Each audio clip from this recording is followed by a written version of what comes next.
Hello and welcome, I'm Alex and this is part 2 of the Webley Junior refurbishment, and as you can see the seals have arrived, so let's get busy trying to fit them. So as you can see we've got the piston seal and the breech seal, and that is the breech seal in place at the moment compared to that. So the first thing I'm going to do is get a pick and get that removed. Okay, obviously I'm being very careful to cause as little damage as possible. I think the leather seal's going to be quite difficult to get out.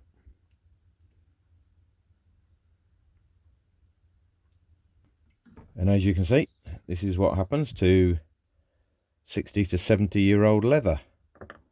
It wasn't in a very good state at all. Even the little brass insert was pretty misshapen through the years of use. And we now have a nice clean recess for the new breech seal to go in. I'm not going to put that in just yet. I want to sort that out, which I've got a feeling might not be that easy. So after much grunting and swearing, it's still in place. It hasn't worked, and I really don't want to run the risk of damaging the actual recess of the screw. So a couple of options are soak everything in oil and hope that that works.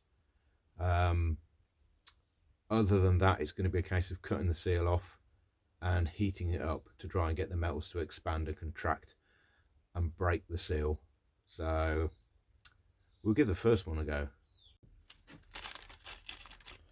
Ideal little bag that the seals came in, just for the job.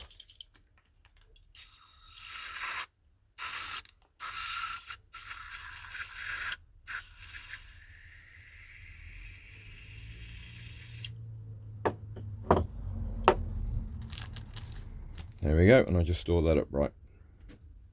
Leave that for an hour or two, come back and try it again. That had been soaking for about 4 days altogether, give or take.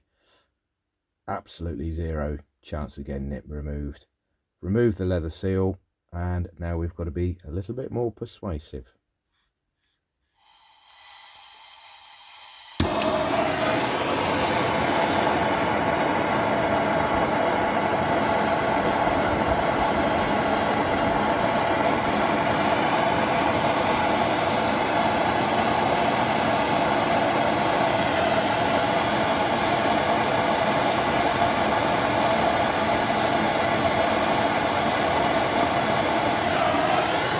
Things have called for even more drastic efforts to try and get this thing off. I've decided that if anything's going to be damaged, I don't mind the screw being damaged, because that's a lot cheaper than replacing the whole piston.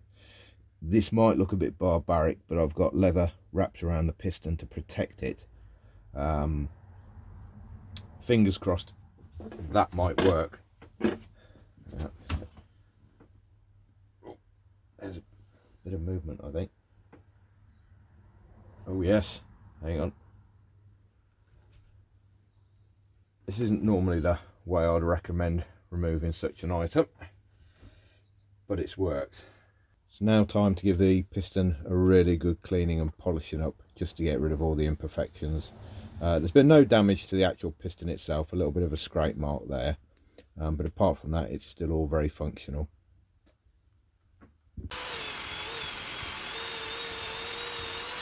That's everything looking a little bit shinier now, so it's just simply a case of taking the new seal, putting the little plastic insert into it, screw or bolt, whichever you want to call it, straight in.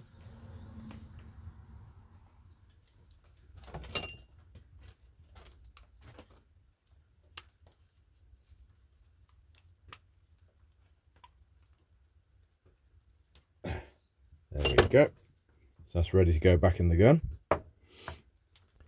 Once you get it past the threaded section, it goes in a lot easier then. It's just a case of making sure the seal doesn't get caught anywhere.